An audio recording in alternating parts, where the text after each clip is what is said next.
Hey guys, Mary here from Mary's Heirloom Seeds, and welcome to Seed Saving 101. So the past weekend I was able to offer a workshop at the Texas Permaculture Expo. And just like my Seed Starting 101 video that I did after a couple of classes, I'm gonna do Seed Saving 101 for you on YouTube, since obviously there's a lot of you that were not able to join me. So this is not going to be an in-depth seed saving for every single variety. We would be here for several days, but I will try to share with you some basic information about seed saving. I've got plenty of videos on seed storing, which is very, very important, because the last thing you want to do is save all these beautiful seeds and then have them ruined because you didn't store them properly. So that will be linked in the description section of this video for seed storage for after you seed save. Alrighty, so the basics of seed saving, you want to make sure that you save the healthiest pods or the healthiest fruits from your healthiest plants. And I've got a couple of different options here, the easier varieties, and then of course I'm low tech, so I have a couple pictures to share with you as well. These are pictures that I brought with me to the seed saving workshop this past weekend at the not East Texas, at the Texas Permaculture Expo. That way, if you weren't able to join me, you still get all this great information. So at Mary's Heirloom Seeds, we currently offer over 1,000 varieties of heirloom seeds, and seed saving is absolutely important for being able to offer these amazing varieties. Now, first and foremost, I have a couple of seed varieties here on the table in glass jars. Now, I will say this, I do not recommend storing them long-term in glass jars. These 3 jars come with me to each of my classes or my expos, so that people can actually see the really cool different varieties of seeds. So these are not seeds that are gonna go in seed bags. They're not gonna go in my garden, they're just for show for now. Behind me here is our school garden donation program seeds. See, we've got lots of seeds to give away as well. But first of all, let's talk about different varieties. So different varieties of plants produce seeds differently, and seed saving for them is going to be different. So we've got some simple stuff here. We've got beans, we've got small beans here. We've got cowpeas here. You may not be able to hear them rattle. We've got okra. Now these are really fun, and I'm not going to collect these seeds without gloves, and I'll get into that in just a minute. Now, one of my favorites is amaranth. So amaranth produces these flower heads here, and then there's seeds inside those flowers. So you have to wait till it starts to flower and then gives you these beautiful flowers before you collect the seed heads. I actually already have a video on saving amaranth seeds, so that will also be in the description section of this video. Really important is you want to make sure your seed pods or your fruits are overly ripe. So I wouldn't necessarily eat these green beans because obviously they are brown and overripe. Now I could eat the dried bean pods, that's a whole nother story. But in order to have the most viable seeds, you want to make sure that your fruits or your pods are overly ripe. Some are more pretty than others. This is glass gem corn. Now, a lot of people have asked me about glass gem corn or corn in general, about seed saving, and they've said that it didn't get dry enough. So depending on your region, you want to wait until the ear is as dry as possible on the stalk, and then you want to either pull the husk back and allow it to dry more thoroughly that way, or if you're in a more dry climate, you can stick it on top of a rack, of a drying rack, and allow it to dry that way without pulling the husk. But again, if you're in a more damp or more moist climate, you want to make sure that you give it the best opportunity to dry fully, and that's going to be to remove those husks. Now, one thing with glass gem, I also have a video on saving glass gem corn seeds. This one here, I got to show it to you again. It is so gorgeous. When those ears are ready to harvest the seeds, it was as simple as taking my hands and just wringing the ear of corn, and the seeds just fell off. So if you want to check out that video on saving corn seeds, that's the easiest way for a home gardener to just do it manually. Really, really simple to do. Now here's one that's a little different that you may not have saved seeds from before, and this is asparagus. Now asparagus takes 3 years from seed in order to start producing, or at least until you should start harvesting. You want to give it a chance to get established. And then it starts to produce berries. I'll give you a chance to look at that one. These red berries here, those are your seed pods. And so you have these fern-like branches, and each one has berries. Asparagus plants produce both male and female plants, but you're not going to get seeds from both, only one. And so once you see the berries, you want to leave the berries on the plant until they're more dry, mostly dry. And then once you have those berries more dry, you can pull them off and store them until they are even more dry. And those seeds are ready to harvest when you can take that berry in your hand and just brush it, and the outside comes off and you have the seed inside. Now the reason I have these fun little papers here, I'm gonna show that to you again, is because A, I'm low tech, B, I had these for the expo this weekend, which was low tech, and also because I don't have asparagus berries being produced right now, and I really wanted to share this video with you. So not all of my, let's see, it is November 14th right now. So you may be watching this right away, and you may be watching this 6 months or a year from now. So not all of these plants are producing seed pods right now. My bean plants, these are producing seed pods right now, so I can harvest these no problem. With the beans, I left them on the pod, on the plant for as long as I could, and then I harvested the pod. Now, there's a couple reasons why that doesn't work for everyone. Now, it is more dry here. We didn't have any rain here in October, but if you're in an area that gets a lot of rain, you're gonna wanna harvest those seed pods earlier than I do, because one, you don't want those seed pods to mildew or get mold on them out in your garden. Or if you're like another one of my customers, the seeds actually started to germinate in the pod because it was so wet at their place. So there's a couple of reasons that you might not want to leave them on the pod as long as I do. But if you're in a really dry area, you can probably do that. Now, the cool thing about these are bean pods are so easy to harvest the seeds from. Now, normally I use a bowl underneath me or a tray, but since I already popped it open, I'm just gonna pop it open for you.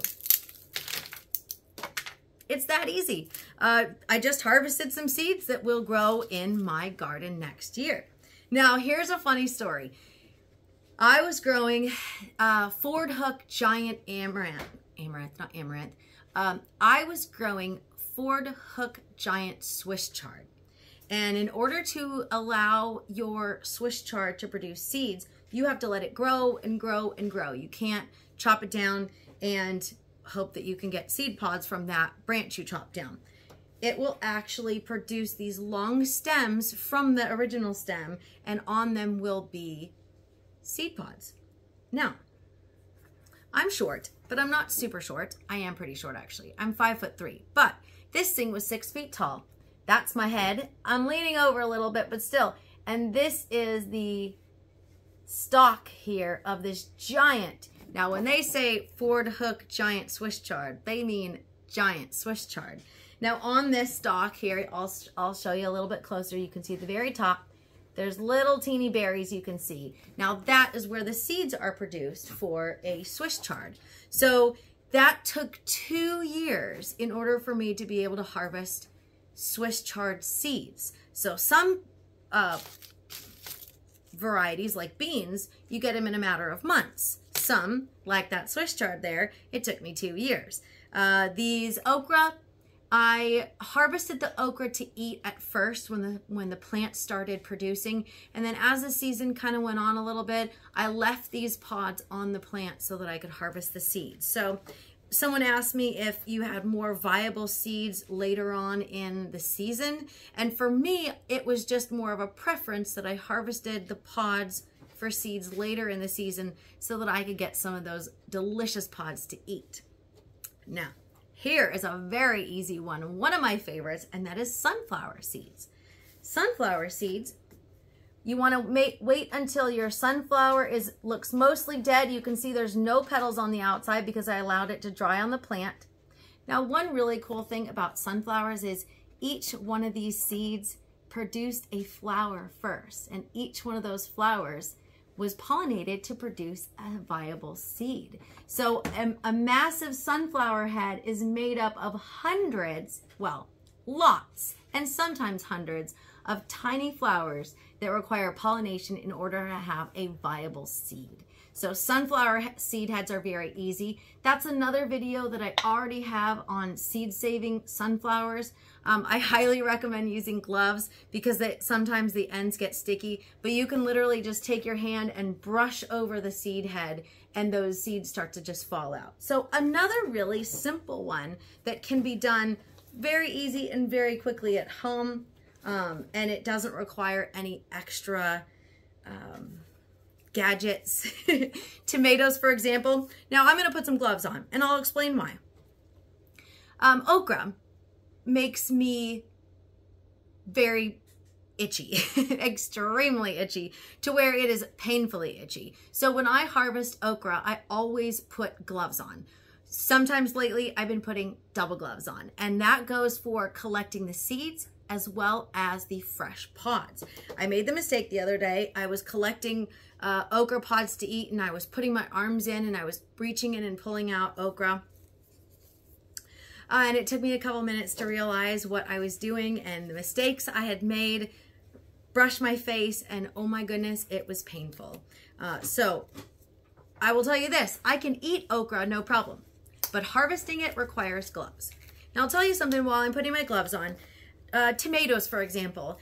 Tomatoes, when you harvest the seeds, in order to have the most viable seed from your crop, you want to ferment your seeds. And by doing that, you're literally just taking that tomato and you're going to squeeze the juice into a cup of water or a bowl of water. Now, again, like I said, you want to make sure you have the most overripe fruit before you do this, because those seeds are going to be the most viable.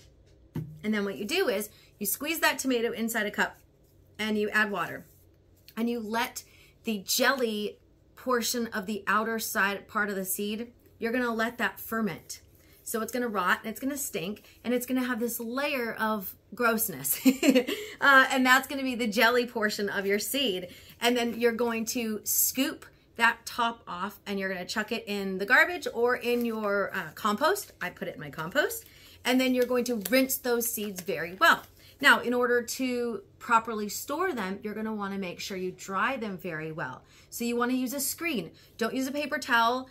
Don't use a paper plate, because they can, one, it can keep the moisture in, and two, it might get stuck to your paper towel or your paper plate. So you want to make sure that you put it on some sort of screen material that would be easy for you to get off. And then you want to make sure it is absolutely positively dry, because if you store seeds that are wet, you can get mold, and then that mold can spread to the entire batch of seeds in whatever container you have, whether it's a jar or any kind of container that you've got. So this is super easy. Now I'm going to do this. I'm going to put this up here so you can see it. So again, when I do this, I always use some sort of container, because otherwise it spills everywhere. And this is, I had a cardboard box just sitting in front of me. But this will also, when I collect these, if you put it in something like this, you can label the pod, you can label the box. Now, okra is probably one of the easiest crops to save seeds from, because you literally just open it up and the seeds just fall out. So one important part also of seed saving is labeling them. You always want to label your seeds, whether it's you want to do the variety, the date that you saved it, any kind of notes that you might want to take might be really helpful. Now, all of this debris that doesn't have seeds in it, all of this can go in your compost bin. So don't throw it away, put it in the compost. I don't label them like this when I save my own seeds, but even this one has a label on it so that when I bring this to my events, people can see what it actually is. So, of course, I was talking and chattering, so it took me a little longer, but one of my customers emailed me and she goes, I saved seeds from whatever okra it was. She's like, there were 50 seeds in there. So it's so easy to collect and save okra seeds. And it's so gratifying because you could literally just sit here and, you know, have a chat with a friend or just meditate, whatever you want to do, and collect some seed pods. Super easy. You want to make sure you get them all out of the cracks though, because there are some right there that are almost missed. See, it was that easy. All right, so if you have any questions about seed saving, you're always welcome to ask. Send me an email. My email is mary@marysheirloomseeds.com, and I do actually answer your emails. This is just the basics of seed saving. I didn't even go into seed storage because I already have those videos available, and I don't really want to repeat myself. So if you have any questions, you can send an email. In the description section of this video, I will link all of the videos that I've already done for seed saving. And then as the year goes by, I will offer you quite a few more seed saving videos as I get out in my garden and as they start producing some more. I just wanted to share this awesome information with you that I was able to share at the Texas Permaculture Expo this past weekend. And I'll be doing a couple more seed saving workshops and different seed planting workshops, and I'll share those also here with you on YouTube. If you have any suggestions on videos or you've got any more questions, you can always email those as well. My email is mary@marysheirloomseeds.com, and I am always happy to help. Alrighty, everybody, I hope you enjoyed. I'm Mary signing off, and happy planting.